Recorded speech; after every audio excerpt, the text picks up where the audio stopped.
El desembre del 2023 comença l'any Taüll en el que estem immersos i és així doncs, perquè just fa 900 anys que es van consagrar les esglésies de Sant Climent i de Santa Maria de Taüll.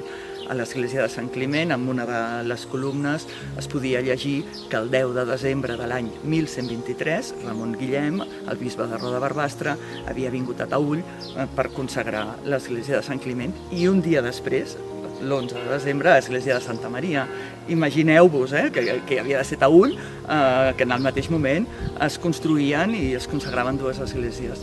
Doncs bé, aquesta data tan important és una mica la que ens marca, la que ens permet establir la cronologia de tot el conjunt romànic de la vall.